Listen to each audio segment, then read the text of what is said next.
नमस्कार दोस्तों, मैं हूं नम्रता और आपका आपके चैनल अनकही कहानियां पर हार्दिक स्वागत है।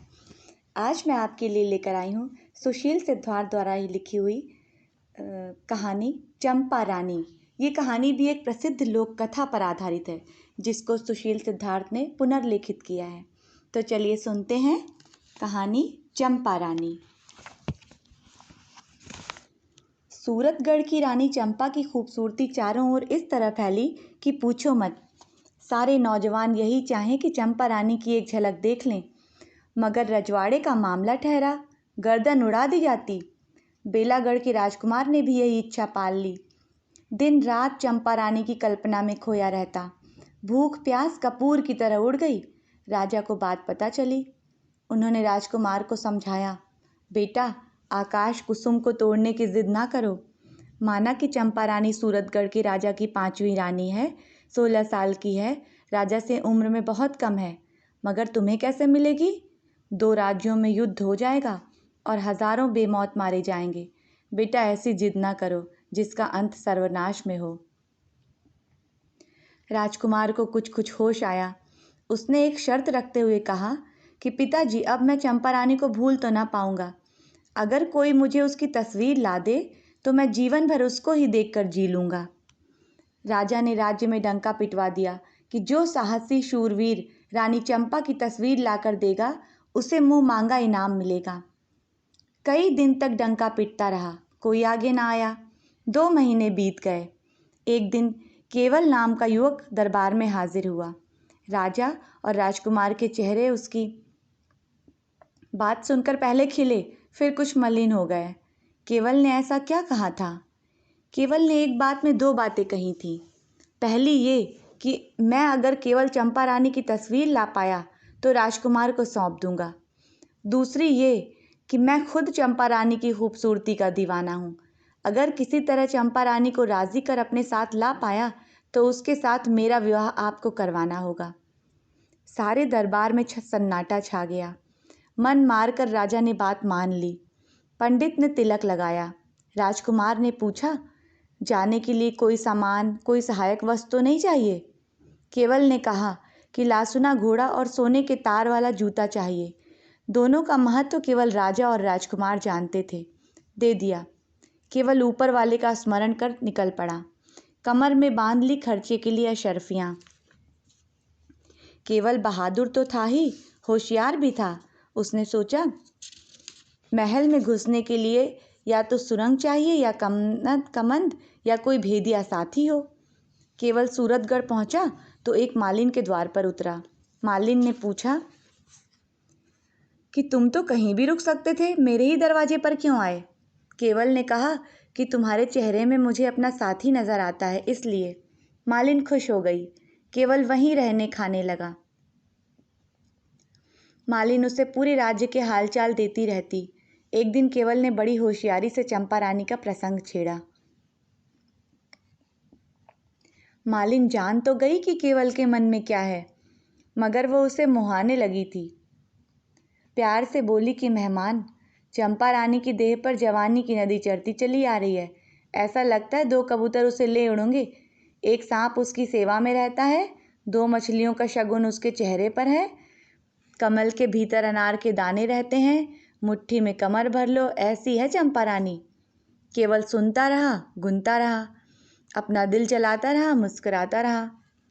मालिन से अरदास की कि हे साथिन, किसी तरह एक झलक दिखा दो। मालिन ने भर निगाह केवल को देखा।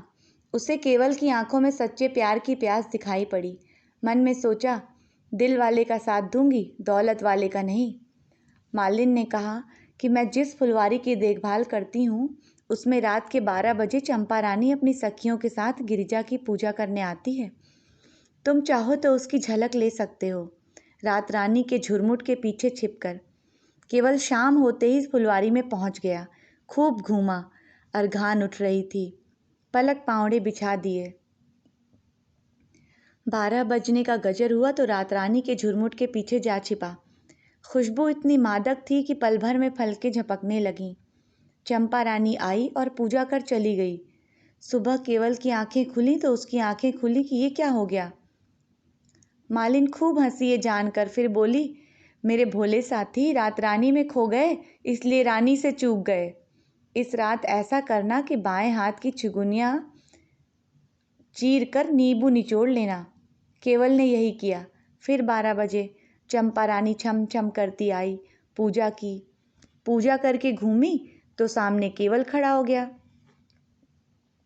आंखें मिली और टोना हो गया।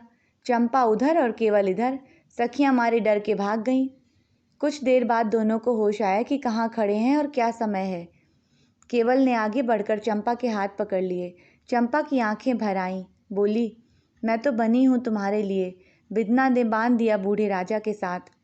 3 साल विवाह के हो गए, अभी तक अछूती कुंवारी हूँ। कितनी रातें आईं, चमेली की कली नहीं चटकी। कितनी सुबहें हुई, कमल का फूल नहीं खिला। आज मन के अंधेरे कमरे में कोई झरोखा खुला है। दोनों ने परिचय और बातों का लेन देन करते 2 पहर बिता दिए। चंपा रानी महल को जाने लगी तो केवल उदास होकर बोला कि तुमसे मिलने महल में आना चाहूँ तो। रानी बोली कि राजा तो विजय अभियान पर निकले हैं, कभी भी आ सकते हैं। तुम होशियारी से आना, रात को आना। जो कोई पहरे पर होगा उससे कहना कि पलंग के चारों पायों के नीचे 4 हीरे रखे हैं, पहरा हट जाएगा। सीधे दुमहले आ जाना। केवल यही उपाय कर मिलने जाने लगा। मालिन मना करती तो कहता, नहीं मिलूंगा तो मर जाऊंगा, जाने दो साथिन। फिर कहता कि एक बार सोने के तार का जूता बचा लेगा, एक बार लासुना घोड़ा, बाकी मेरी तकदीर। केवल को एक बार महल में घुसते किसी दूसरे पहरेदार ने देख लिया। उसने भाला फेंक कर मारा। भाला केवल की छाती में धंस गया। केवल उसी हाल में चंपा के दुमहले पर पहुंचा। चंपा हाय हाय करने लगी। केवल बोला कि सोने के तार का जूता घाव पर रख दो, सब ठीक हो जाएगा। चंपा ने वही किया और चमत्कार, घाव का नामो निशान तक न था। कुदरत अपनी चाल चल रही थी। गर्मी की रात, पूर्णिमा का चांद खिला हुआ।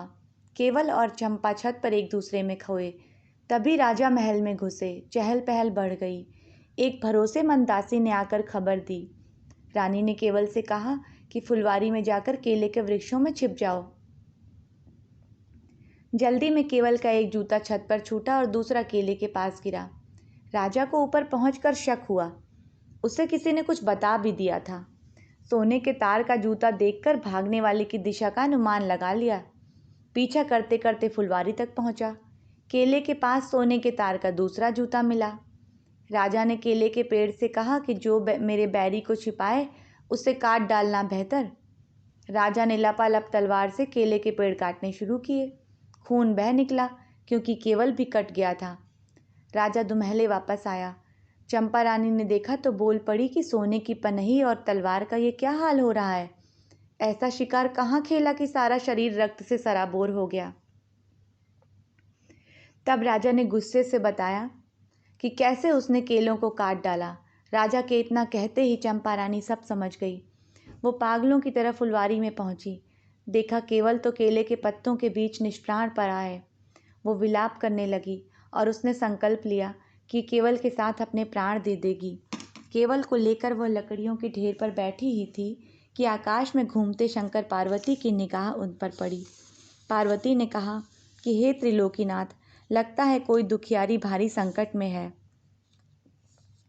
शंकर बोले, पार्वती, ये तो दुनिया है, यहाँ हर पल कोई सुखी है तो कोई दुखी। तुम अपनी राह चलो। पार्वती ने जिद की कि भोलेनाथ, अब देख लिया है तो मदद करनी पड़ेगी।